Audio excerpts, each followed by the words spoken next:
ABC Kinder Teach presents Big Al and Shrimpy, written by Andrew Clements, illustrated by Yoshi.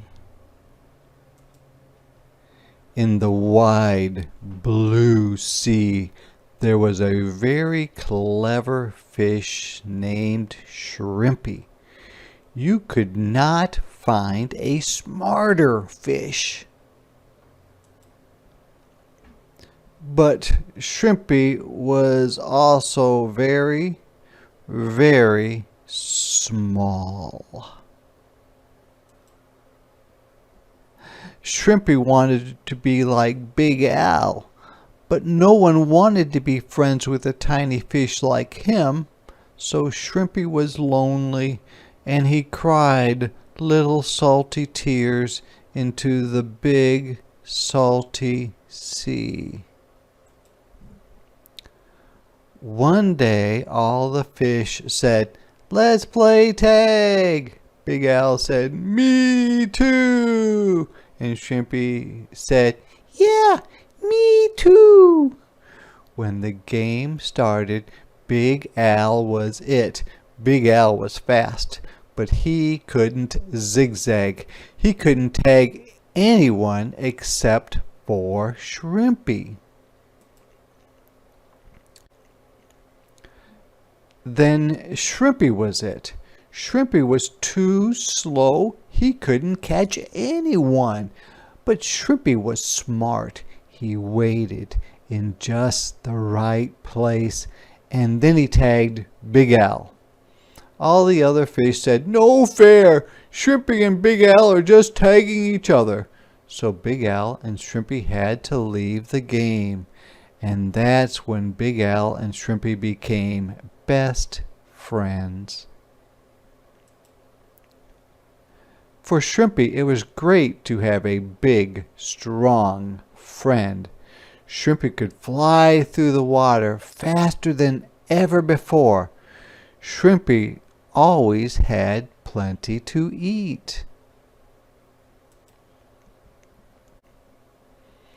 And Shrimpy went new places with Big Al.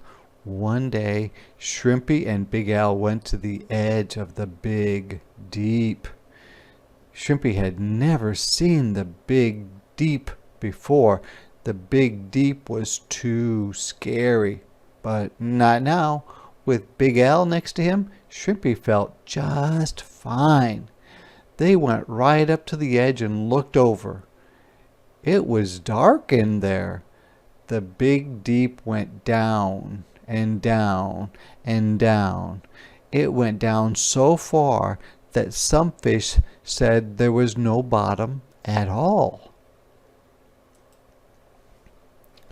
Shrimpy said, "Could you push a rock down there?" Big Al puffed himself up and said, "Sure I could. Just watch."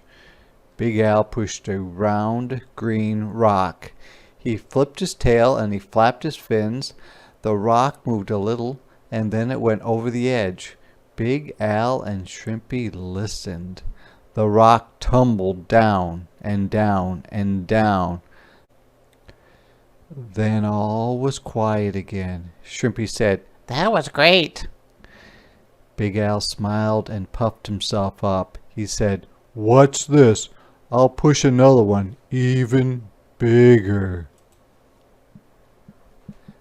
Big Al pushed on a huge white rock. He flipped his tail and he flapped his fins.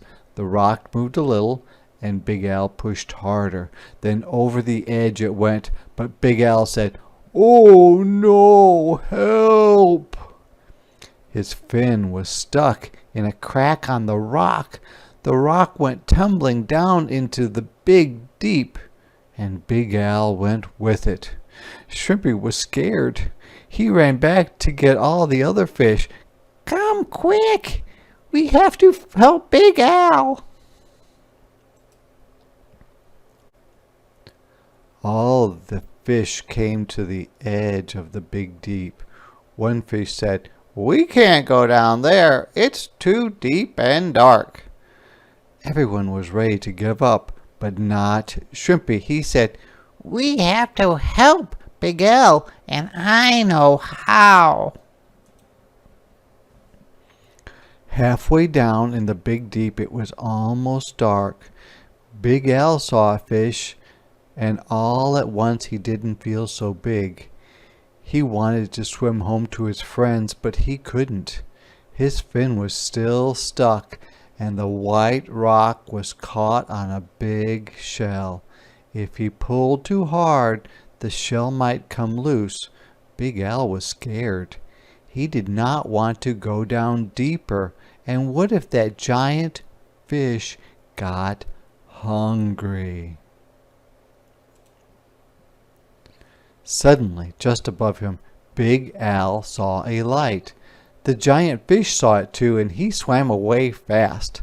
The light came closer and closer. It was a lanternfish and Shrimpy. Shrimpy looked at the rock, and he looked at the shell, and he looked at Big Al's fins. Then Shrimpy gave some orders. 10 little fish held the shell, and 10 little fish held the white rock. Then Shrimpy and 10 other little fish pulled on Big Al's fin. Pop! It came loose, and just in time. The white rock wobbled, and then it tumbled down to the deepest part of the big deep. Then Shrimpy told everyone to turn around. The chain of fish swam up and up and up, and Big Al followed Shrimpy, headed for home. There was a party that night. Everyone was happy that Big Al was safe, but the guest of honor was Shrimpy, the little fish with the big ideas.